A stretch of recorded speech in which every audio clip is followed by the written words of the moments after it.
Have you lost your spark? Life is vibrant. We see beautiful things. We see wonders in the world. She was almost helpless. Choose safety over truth, which is also in a way some sort of self-betrayal. Society rewards people who maintain composure, who perform more than being spontaneous. And perfection doesn't exist.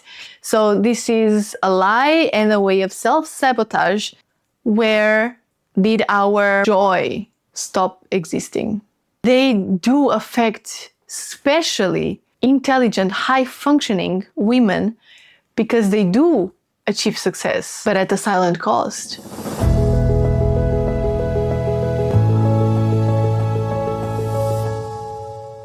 Hola! Hello and welcome to another episode of the WildSoul podcast. Today I want to start with a question for you. Have you lost your spark? Have you lost the desire, the vibrancy of feeling alive, truly alive? La joie de vivre. Today I want to talk a little bit about this joy of being alive, this moment where we go through life feeling energetic. Life is vibrant. We see beautiful things. We see wonders in the world.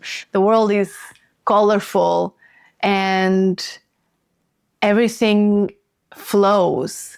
Doors open to us. This spark that it's about aliveness, vitality, energy, connected to oneself, meaning, spontaneity, soul. And I want to talk about it because not so long ago, there was this lady that came to the group where I was in, and she was saying that she lost her spark, but she was saying with intensity. She was almost helpless. She felt like, I felt she was in a desperate place almost, and she kept asking, where did I lose my spark? Where did I lose my spark? And what struck me was not the sadness, it was the intensity that she felt, and how many people probably feel the same and don't say anything. They continue being silent. So how does one lose their spark? People who lost their spark, they are not necessarily depressed. They function, they continue taking care of responsibilities, answering emails, being socially warm, smiling socially. But when they allow themselves to feel, it's like life feels emotionally paused, stalled. They feel numb. It's like life doesn't have colors. It's like living in a grayscale. And so how does one arrive to this point? Well, of course, there are traumatic events that can take us there. But when we put those events aside, the loss of this spark doesn't happen in one moment. It happens gradually. When we accommodate to fit in, to belong to a group, when we say yes, when we want to say no, to be approved and loved, when we exist in survival, when we live stressed for long periods of time, when we don't rest, when we suppress our emotions and choose safety over truth, which is also in a way some sort of self-betrayal. But also when we abandon creativity, when we start performing adulthood, we forget how we were as children and we believe that adults can only perform in a certain way and we cannot have fun or be creative. And then slowly we start losing this spark. But also when we live too much in our heads, when we start overthinking, we analyze our emotions, perhaps we overanalyze our emotions, when we rationalize life, when we analyze life instead of experiencing it, instead of actually living it, when we need certainty instead of getting into action, and when we try to control all variables about life instead of living it. So the loss of this spark happens gradually in small moments over time. But we also lose this spark because society rewards people who maintain composure, who perform more than being spontaneous. Productivity is also rewarded. Perfectionism is just keeping us stuck in the exact moment of life that we are living because we don't dare to put a step outside of our comfort zone if it's not to do something perfectly. And perfection doesn't exist. So this is a lie and a way of self-sabotage just to keep us in the safe spot. We will go back to perfectionism at some point, but it also plays a role here in the traits that society rewards, and that takes a big toll on losing this spark. The emotional suppression, when we suppress our emotions, and this is also a big one because it's not really well accepted to be in our workplace and let ourselves be driven by our emotions, right? We need to get a hold of them, especially in the workplace, but also a little bit outside socially, right? If someone is emotional, borderline, crying, this is not so well seen. And in the workplace is even seen as a sign of weakness, as not being competent. Anger, frustration, it's also often seen as not having everything pulled together, not being a mature person. And that's not necessarily true. Of course, there are ways of expressing our emotions in a healthy way, but what we do as a society in general is to swallow the emotions, and then there is this one moment that everything has to come out, and it comes out in explosive ways because we didn't release these emotions when they were showing up in real time. And so the more we abandon or the more we silence our emotions, the more they get a hold of us, instead of being the other way around, we being on control of these emotions. And the more they drift us away from who we are, from the connection to our body, from the connection to ourselves, to our soul. And over time, little by little, we arrive down the line and we look back, we don't realize who we are or where did our joy stop existing. And that's a big one. And this pressure of society that keeps us disconnected from ourselves, they do affect especially intelligent, high-functioning women because they do achieve success, but at a silent cost, because all these emotions have been suppressed and they haven't allowed themselves to release these emotions in some way, even if it's after the workday. And that's why this topic is so important, because we need to return to ourselves. We need to get back this connection to our body, and to get back this connection to our body, we need to connect again with our emotions instead of thinking that they are the enemy and that they need to be suppressed. And the third reason why we lose our spark, our joy for living, is because when we live in constant stress, when we live in survival mode, when our nervous system is constantly in survival, in fight or flight, we cannot simply feel happy, because our brain is still the same brain that existed when we were in the savannas, in the forest, running away from big predators. And this means that if I am in the savannah running away from lions, then I cannot feel happy at the same time. It's not biologically possible. And this is also true if we are overstimulated like we are with our phones, all the time scrolling, when we feel numb, when we numb ourselves, sometimes not really on purpose, but as we said, like slowly over time, we numb our emotions, when we are in constant pressure. And as you can recognize, this happens every single day at work, every single day. And even for women that don't work outside in the corporate world or for a different person,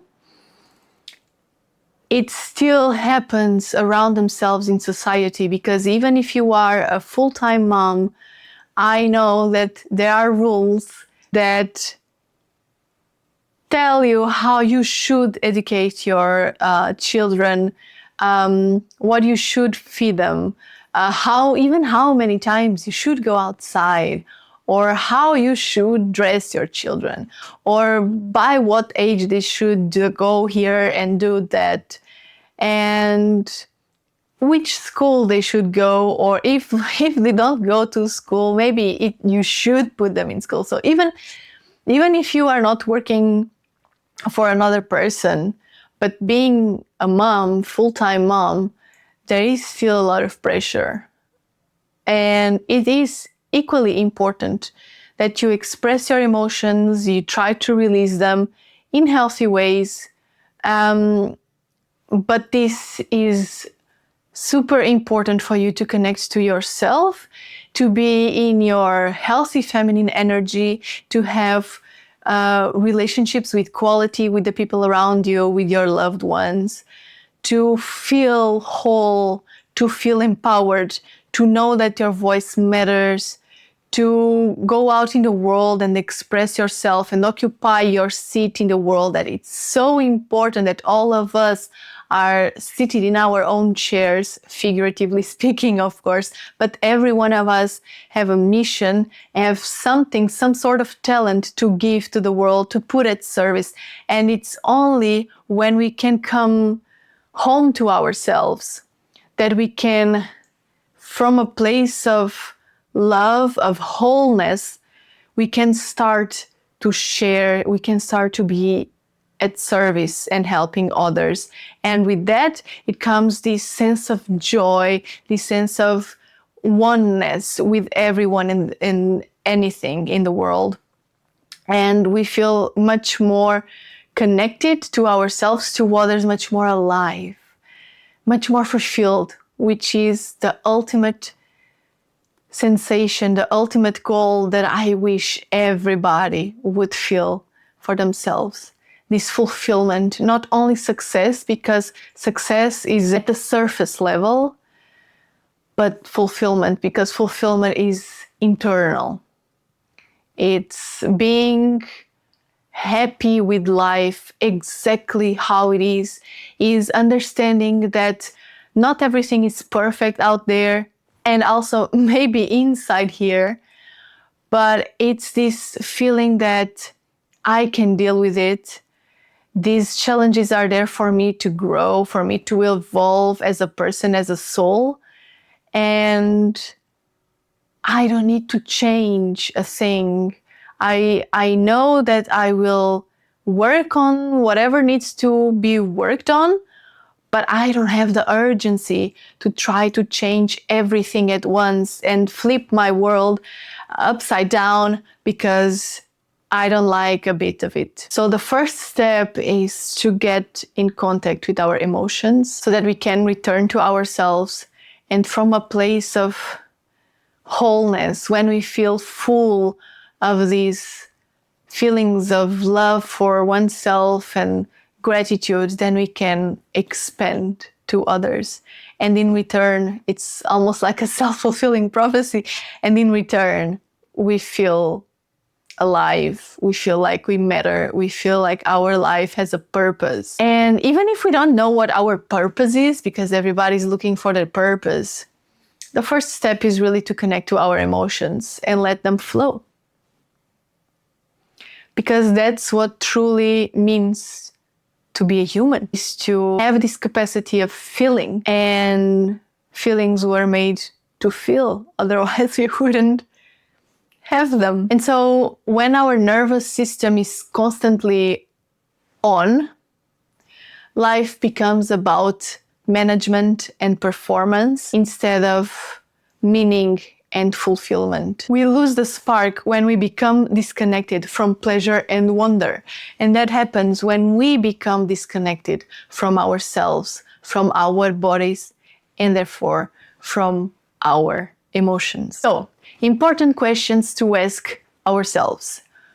What did I used to like to do? What used to make me feel alive? What do I want? What moves me? What makes me lose track of time? What do I miss doing? What parts of myself have I abandoned? Perhaps I used to paint or I used to sing and I lost this artist in me. I lost the singer in me. So which parts have I abandoned? Perhaps to fit in. And fitting in is an important part of being human. We all need to fit in. And if we go back on the biological reason for this, if we didn't look for belonging, we would probably die as babies. So we have this biological need to fit in into a group, to belong to something, to be loved. That's literally a strategy for survival. And that will continue over life, and we don't want to kill this part of us either.